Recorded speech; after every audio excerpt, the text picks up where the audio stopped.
Hello everyone, welcome to ಸನ್ಮಾರ್ಗದ classes. ಬಲ ಮತ್ತು ಚಲನೆಯ ನಿಯಮಗಳು ಪಾಠದ 14ನೇ ಪ್ರಶ್ನೆ.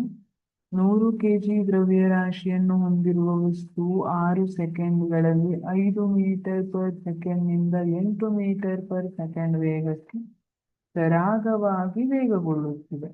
ವಸ್ತುವಿನ ಆರಂಭಿಕ ಮತ್ತು ಅಂತಿಮ ಸಂವೇಗವನ್ನು ಲೆಕ್ಕ ಹಾಕಿ.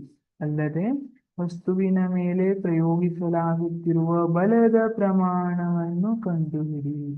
ಒಂದು 100 ಕೆಜಿ ದ್ರವ್ಯರಾಶಿ ಇರುವಂತಹ ವಸ್ತುವನ್ನ 6 ಸೆಕೆಂಡ್ನಲ್ಲಿ 5 ಮೀಟರ್ ಪರ್ ಸೆಕೆಂಡ್ನಿಂದ 8 ಮೀಟರ್ ಪರ್ ಸೆಕೆಂಡ್ ವೇಗಕ್ಕೆ ಸರಾಗವಾಗಿ ವೇಗಗೊಳಿಸಲಾಗ್ತಾ ಇದೆ. ಇದರಲ್ಲಿ ಆರಂಭಿಕ ಮತ್ತೆ ಅಂತಿಮ ಸಂವೇಗವನ್ನ ಫೈಂಡ್ ಔಟ್ ಮಾಡಬೇಕು.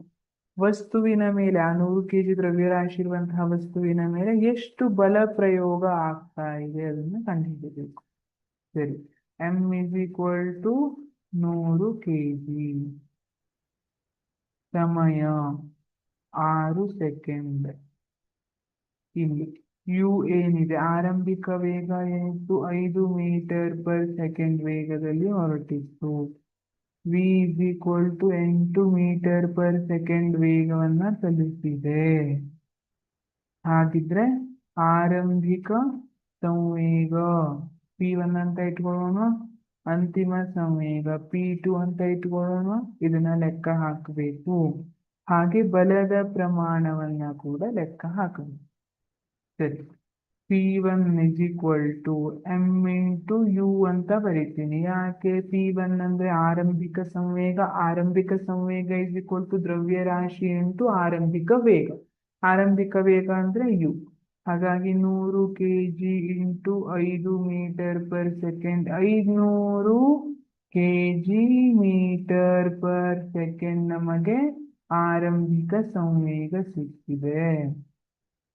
ಅಂತಿಮ ಸಂವೇಗ ಎಷ್ಟು? P2 is equal to m into V ಬರಿತೀನಿ. ಯಾಕೆಂದ್ರೆ ಅಂತಿಮ ಸಂವೇಗ ಇಸ್ ಈಕ್ವಲ್ ಟು ದ್ರವ್ಯರಾಶಿ ಇಂಟು ಅಂತಿಮ ವೇಗ ಆಗಿರುತ್ತೆ.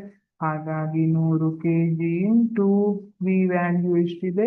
800 ಕೆಜಿ ಮೀಟರ್ ಪರ್ ಸೆಕೆಂಡ್. ಇದು ಅಂತಿಮ ವೇಗ, ಸಂವೇಗ. ಏನ್ ಫೈಂಡ್ ಔಟ್ ಮಾಡ್ಲಿಕ್ಕೆ ಹೇಳ್ತಿದ್ದಾರೆ? ಅದರ ಮೇಲೆ ಎಷ್ಟು ಬಲ ಪ್ರಯೋಗ ಆಗ್ತಾ ಇದೆ ಅನ್ನೋದನ್ನ ಫೈಂಡ್ ಔಟ್ ಮಾಡಬೇಕು.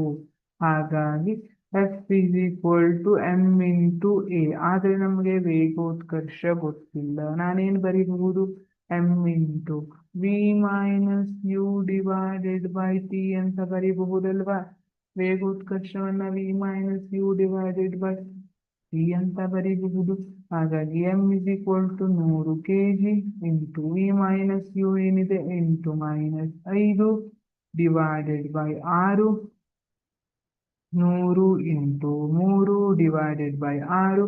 3 ಅಂದ್ರೆ 3 2 6, 2 5 10 50 50 ನ್ಯೂಟನ್ ಬಲ ಪ್ರಯೋಗವಾಗ್ತಾ ಇದೆ. ಹಾಗಾಗಿ ಆ ವಸ್ತುವಿನ ಮೇಲೆ ಪ್ರಯೋಗವಾಗ್ತಾ ಇರುವಂತಹ ಬಲ 50 ನ್ಯೂಟನ್. Thank you.